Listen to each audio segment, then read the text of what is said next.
My favorite place in Cascadia is the Upper Wenatchee watersheds. They're intact, dynamic river systems that sort of tumble out of the high mountains and hit these big floodplains where they're allowed to meander and create this really complex habitat area where there's oxbows and wetlands and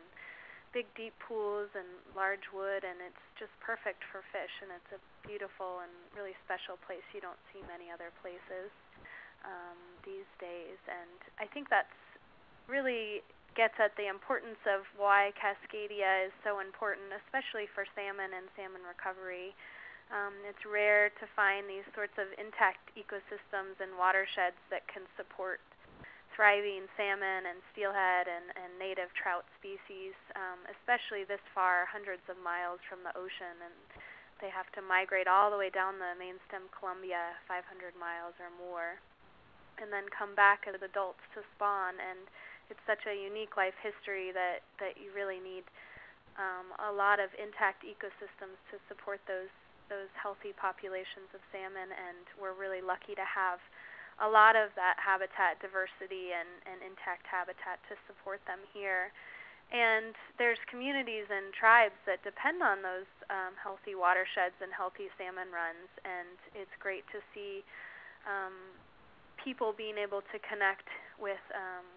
their environment in that way. And they depend on clean, healthy watersheds with salmon and clean water and other sort of ecosystem services, which is so unique for this area. And I think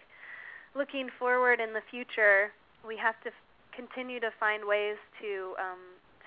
recover and sustain over the long term salmon populations and intact watersheds really that support them, and find ways to integrate our communities, continue to integrate our communities with those watersheds and ecosystems, because the healthy relationship between people and salmon and other species is critical to the long-term viability and sustainability of our region. And so finding ways to get people out into the woods, especially kids, where they can see how beautiful it is and see salmon spawning in the stream, something that is so unique to this area, especially anywhere outside of Alaska. It's hard to find healthy salmon runs, and so getting people out into the woods to see that and experience and create a connection to those areas and those watersheds is so important, because it really will be the key to our future, having a healthy relationship between our communities and in our watersheds.